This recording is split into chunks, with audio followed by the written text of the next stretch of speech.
Hello all, my name's Adam. I'll be going through the most common questions that people ask somebody who's actually living in Thailand. I have got a family. As you can see behind me, I've got my young daughter pictures all hung up on the wall. She put them up herself. It's about her height. As you can see, I would probably put them up a little bit higher. I'll sort that out in a minute. Wait there.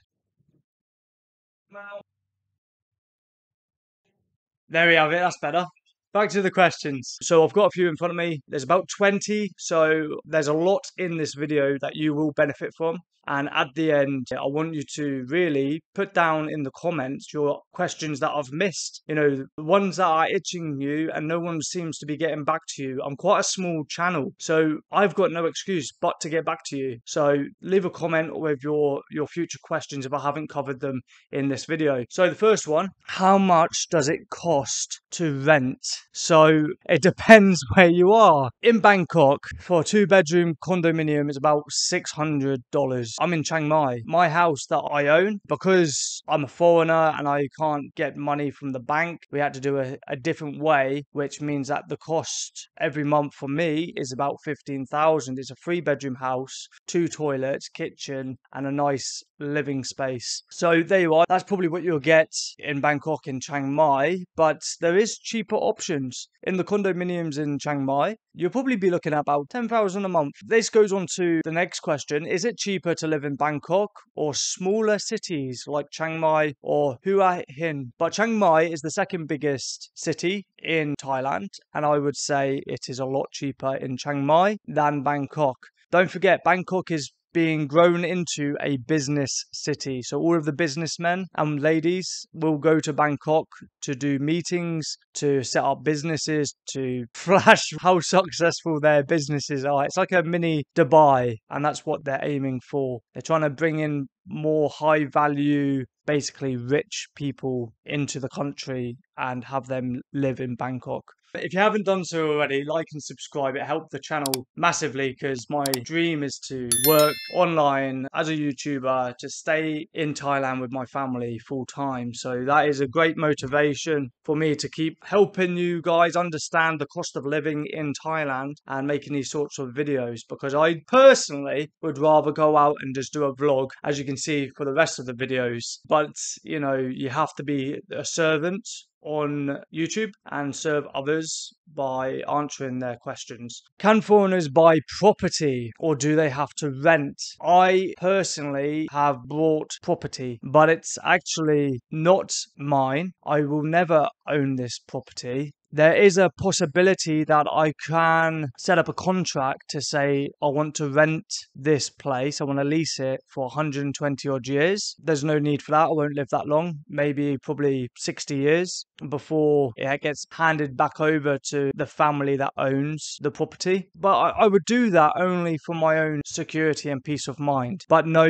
foreigners unfortunately can't own property, only in a condominium, and the rules are only 49% of the building is owned by foreigners. If it's over that percentage, then you can't own your apartment. It's like 49-51. 51 has to be owned by a Thai citizen. How much is a 1-bedroom apartment in central v non-central areas? Central is like any other city. Yeah, everybody wants to be in the middle because that's where the nightlife is. That's where you've got many different activities to do, like Brazilian Jiu-Jitsu, Muay Thai, shopping, food courts, lots of areas where children can play, like in big city centres or malls.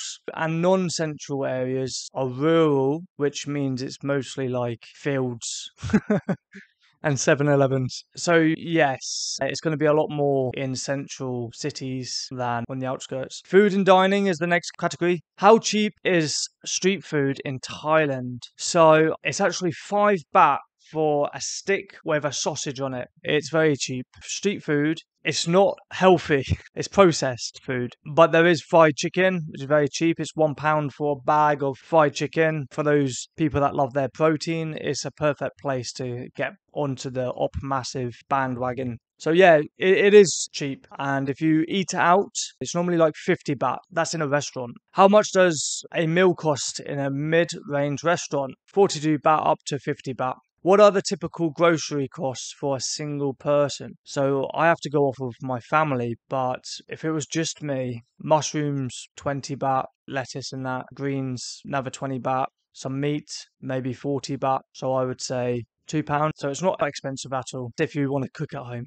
Transportation. How much does public transportation cost in Bangkok? I don't really know, but it's a lot expensive than Chiang Mai. Chiang Mai is, a grab from a 20-minute journey around the city. It'll probably cost you about 100 baht. Grab is like the equivalent to Uber. Expensive in Thailand. Well, if you think 100 baht for a 20-minute taxi grab is expensive, then yes, but I don't think it is. That's for a bike actually, so a car would probably be about 300 baht. Do people need to own a scooter or a car? I would recommend a scooter 100%. A car is for those people that like queuing at traffic lights. I wouldn't recommend a car. The amount of dents I've seen in cars when I've been here is ridiculous. Especially if you rent a car, you are at risk of a massive bill at the end of your holiday. So scooter, 100%. But car, I would second guess it unless you're in rural areas. Scooter, you just skip the queues and wait at the front of the traffic lights every time. What are the costs? Oh, scooter.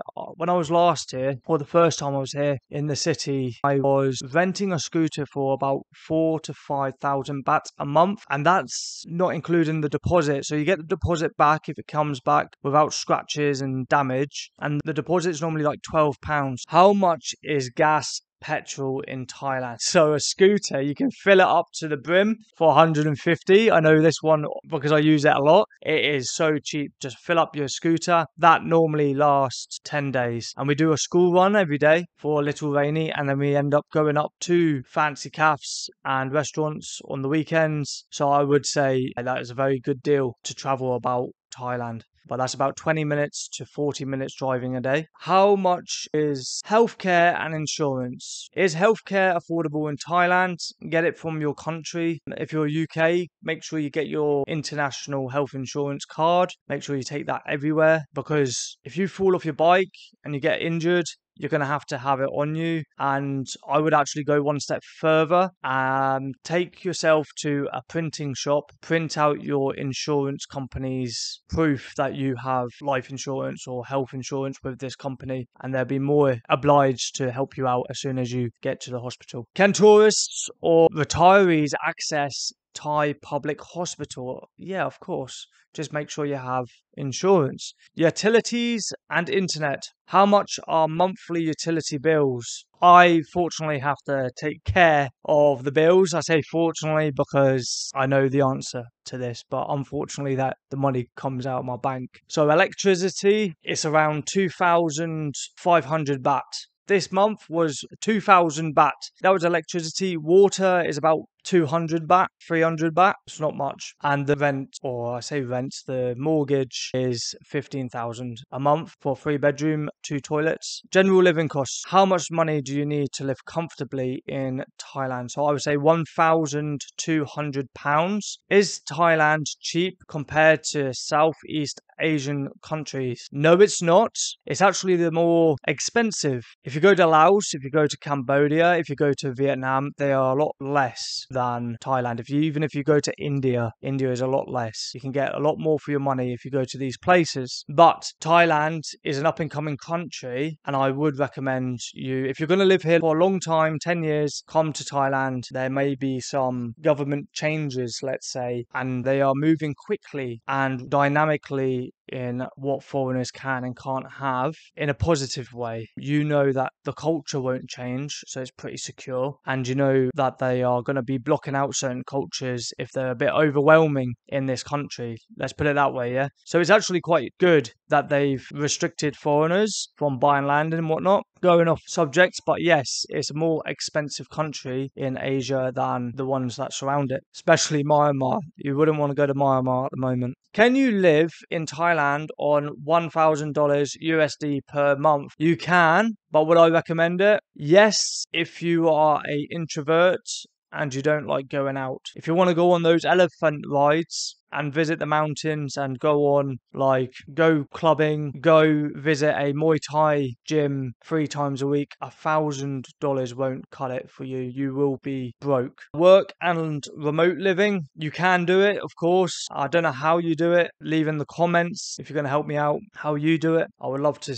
I've got YouTube, you know, I'm only relying on people that like and subscribe. And then eventually, if I keep being consistent and giving good value to you guys, then you never know, I might be here working remotely. Visas and residency. How much does a long-term visa or retirement visa cost? So a long-term marriage visa, I know because I looked it up, is about £1,000, and you need about 400,000 baht in a Thai bank account. So it's still yours, but that's how you qualify for a year-long marriage visa. Are there income requirements to retire in Thailand? I'm sure there is. I'm sure you have to get at least like 44,000 baht a month. That has to be your regular income. What's the cost of visa runs or border runs if needed? Okay, this is the last question. It's a very good question, actually. When I went to a border run, I had to pay a fine of 2,000 baht because I didn't register where I was living. So I had a slap on the wrist, and that cost 50 quid. And then when my third month and final month was coming up, I had to go to Laos and jump the border. So the travel to the border of Laos was about 1,000, 2,000 on a bus, depending on what you're traveling. If you're very rich, you could be doing a grab there, but I wouldn't recommend that. And it depends the distance that you're traveling as well, of course. I booked a hotel room because the journey was long, which cost about 500 baht a night. So I only stayed there once. You can stay there longer if you want. Different part of Thailand, why not? You're here to travel. And I had to jump the border and then pay another 2,000 baht to then enter and exit Laos on the same day. It took me about 30 minutes to queue up, sign a few paperwork stuff, pay the money, and come back into Thailand. And the boat ride over there, because I had to cross the river in between Laos and Thailand, that was only like 500 baht. And then there was a taxi ride that I had to do from the hotel. I messed it up a little bit, so I went to the wrong border. I went to Myanmar border, and then I had to go to the Laos border. So I actually spent a lot more. So if you make mistakes, you're going to have a buffer in your money, or you're going to be stuffed. Saying that, the Thai people will probably look after you. They will probably understand. They've just love in their hearts. They've just got love in their hearts, Thai people. And that's why I respect them, and that's why I want no one to influence their culture, including myself. Anyway, that's 20 of the most common questions asked by people to people like myself who's got a lot of experience in Thailand. I hope it helps you, and if I've missed any questions that you are itching to ask, leave them in the comments and I will get back to you. Take care, subscribe, like the video, see you on the next one.